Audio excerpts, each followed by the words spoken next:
Assalamualaikum warahmatullahi wabarakatuh. Salam kebajikan untuk kita semuanya.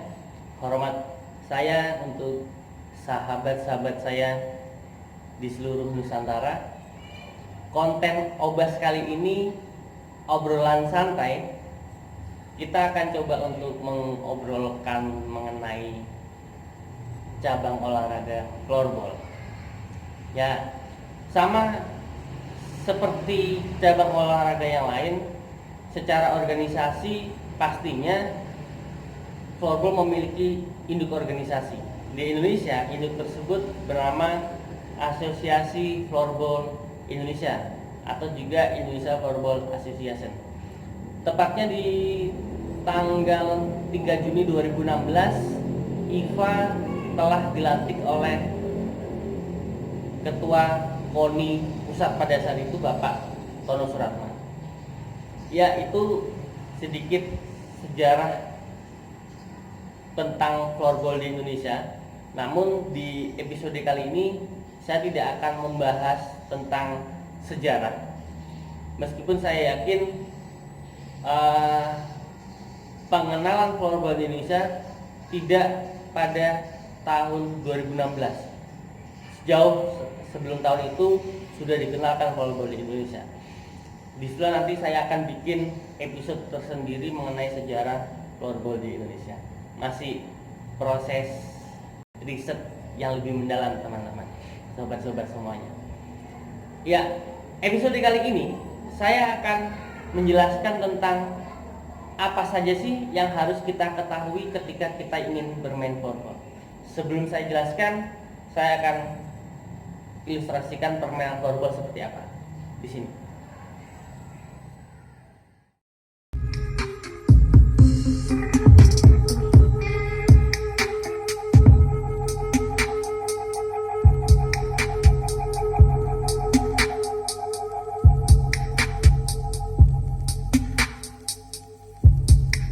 Tentunya dalam satu episode kita tidak akan mungkin mengobrolkan olahraga floorball ini dalam mulai dari A sampai dengan Z, tapi saya akan pisah-pisah.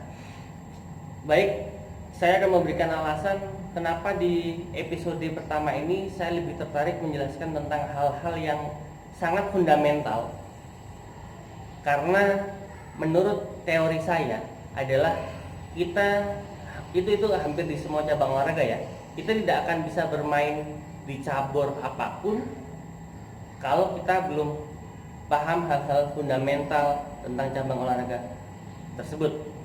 Because I believe knowledge is a power. Please raise your hand when you agree with me.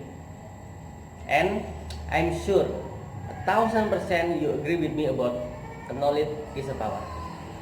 That's why I will explain about it. Syahdan, apa saja sih yang kita perlukan, yang perlu kita ketahui ketika kita ingin bermain floorball? Di sini saya akan meresume ada 6 hal yang harus kita ketahui ketika kita ingin bermain floorball. Yang pertama, pasti sama dengan cabang yang lain, lapangan. Namun di floorball ini lebih familiar dengan istilah ring, karena memang lapangannya tertutup, di sekeliling lapangan diberikan ring agar bola tidak keluar. Seperti yang saya sampaikan di ilustrasi yang tadi, permainan floorball. Yang kedua, game time, waktu pertandingan. Di game time ini tidak mungkin lah ketika kita bermain floorball tidak ada limit waktunya, pasti ada limit, sama seperti cabang olahraga yang lain seperti sepak bola, futsal, dan lain-lain. 3, partisipan. Partisipan ini siapa saja yang ikut serta ketika ada pertandingan floorball. Selain atlet, mungkin staff, di sini nanti akan saya jelaskan lebih lanjut secara detail. Yang keempat, equipment, perlengkapan. Perlengkapan apa saja yang dibutuhkan pemain untuk teman-teman yang ingin bermain floorball. Yang kelima adalah penalti atau hukuman. Ya, pasti. Hukuman apa saja? Bayangkan kalau teman-teman tidak tahu hukuman apa saja yang dilarang ketika bermain floorball, apa yang terjadi? Silahkan jawab sendiri. Keenam, sinyal wasit. This is a very very important for you guys. Trust me. It's so funny when you don't understand about sinyal referee signal. Kalian tidak akan bisa bermain bagus ketika wasit memberikan sinyal aba-aba ini, tapi kalian tolak-toleh pelongo tidak tahu apa yang harus dilakukan. Dari keenam hal ini adalah sangat penting sekali untuk kita ketahui secara fundamental sebelum bermain floorball. Baik, saya akan lebih detail di episode ini pembahasan mengenai lapangan di floorball ini, atau lebih familiar dengan istilah ring. Dengan lapangan ukuran standar idealnya by International Floorball Federation dengan ukuran 40 meter kali 20 meter. Namun ada pembebasan di ukuran minimal dengan berukuran 36 meter kali 18 meter. Ya, namun ini ada penyesuaian di Indonesia. Namun di Indonesia di level sekolah, school turnamen, hal ini bisa disesuaikan dengan ukuran-ukuran lapangan yang memang sangat familiar di sekolah-sekolah di Indonesia. Oh iya, penyesuaian ukuran lapangan tidak berlaku pada goalkeeper area. Jadi dengan kata lain, ukuran lapangan khusus untuk goalkeeper area sesuai dengan standar IFF. Seperti yang saya ilustrasikan di sini, tidak ada penyesuaian di ukuran lapangan untuk goalkeeper area. Selain adanya penyesuaian di ukuran lapangan, juga pastinya ada penyesuaian dari jumlah pemain menjadi 4+1. Hal ini diperbolehkan selama dalam konteks sport development. Ya, mengenai hal ini saya jadi teringat kembali di sekitar tahun, ya kalau tidak salah tahun 2017-an lah. Tidak sedikit yang protes ke saya mengenai penggunaan format 4+1 ini. Banyak dari mereka yang menyampaikan bahwa di IFF regulasi bermain floorball itu menggunakan 5+1 loh, bukan 4+1. Dari mana? Banyak yang bertanya seperti itu, teman-teman. Nah, saya hanya bisa menjawab seperti ini. Logika berpikir saya seperti ini. Apa yang terjadi jika masih tetap menggunakan format 5+1 dengan ukuran lapangan di bawah ukuran minimal yang ditetapkan oleh IFF, atau yang familiar saya katakan lapangan basket? Apa yang terjadi? Jawabannya adalah pasti satu, too many player on the court, sehingga terkesan seperti dawet. Terkesan akhirnya tidak ada pengembangan di situ. Permainan tidak akan bisa dilihat dengan bagus. Yang kedua, dengan adanya banyaknya pemain di dalam lapangan, yang lebar lapangan yang jauh di bawah standar minimal oleh International Floorball Federasi, akibatnya adalah skill adik-adik pelajar ini tidak bisa berkembang dengan baik karena intensitas terjadinya pelanggaran semakin tinggi. Ya, karena memang terlalu banyak itu tadi, terlalu banyak pemain di dalam lapangan yang tidak disesuaikan dengan standar. Pastinya ketika hal ini saya keluarkan saat itu, sebelum saya keluarkan saya sudah berdiskusi dengan teman-teman di negara lain yang notabene floorballnya lebih dahulu daripada di Indonesia.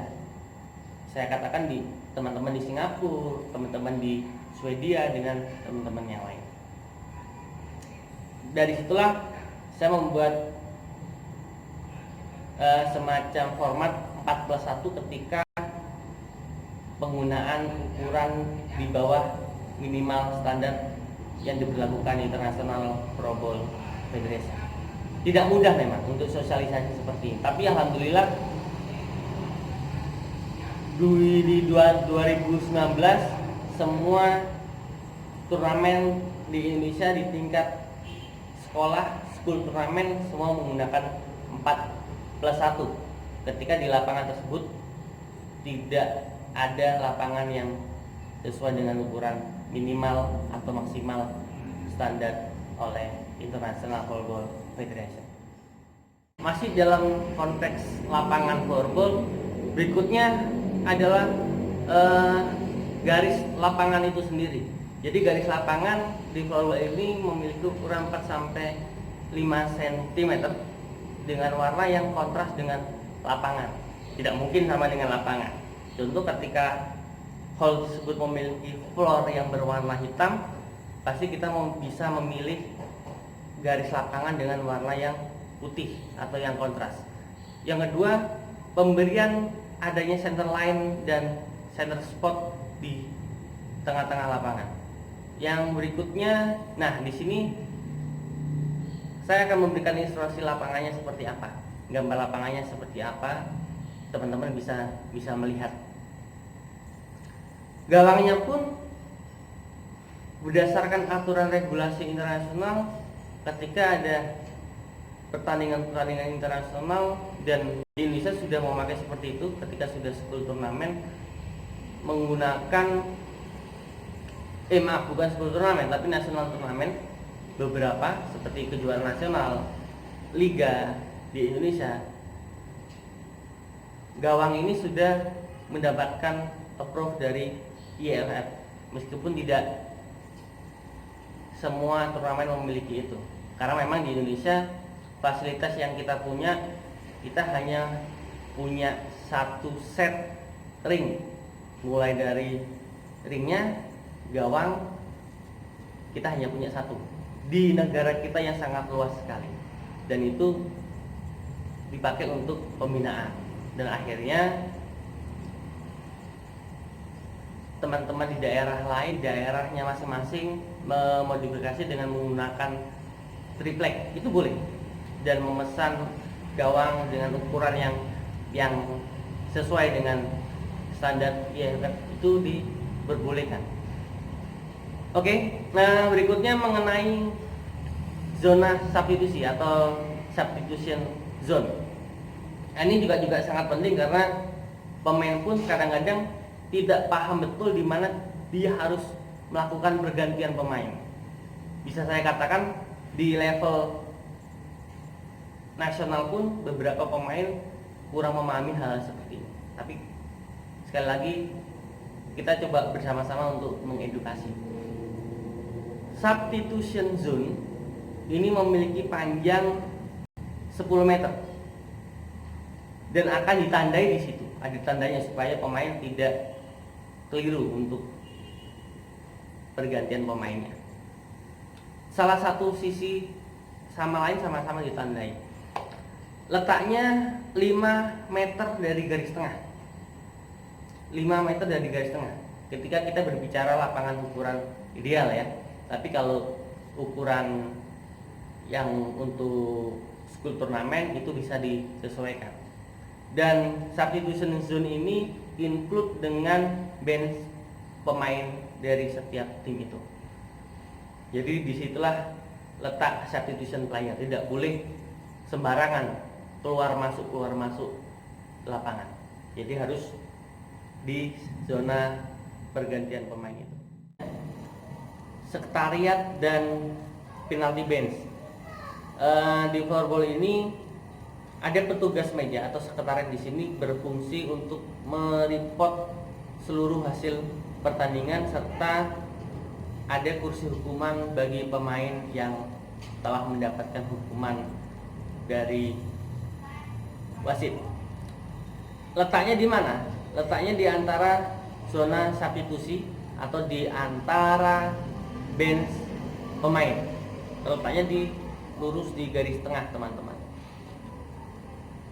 Selanjutnya dalam konteks ring dan lapangan ini, wasit harus memeriksa di tahap awal sebelum pertandingan dimulai untuk memastikan tidak adanya kendala seperti ring cacat, net cacat, rusak dan segala macam, agar pertandingan berjalan dengan lancar dan baik. Oke, saya rasa di episode kali ini saya cukup hanya membahas tentang ring dan lapangan, ring atau lapangan di dalam floorball. Di episode yang lain saya akan membahas masalah game time, waktu bertanding, dan yang lain-lain. Oke, dari saya cukup. Sampai di sini dulu, teman-teman. Tunggu video saya selanjutnya, dan kalau ada pertanyaan silahkan tulis di kolom komentar. Obas dengan saya, salam Nusantara untuk teman-teman semuanya. Bye bye.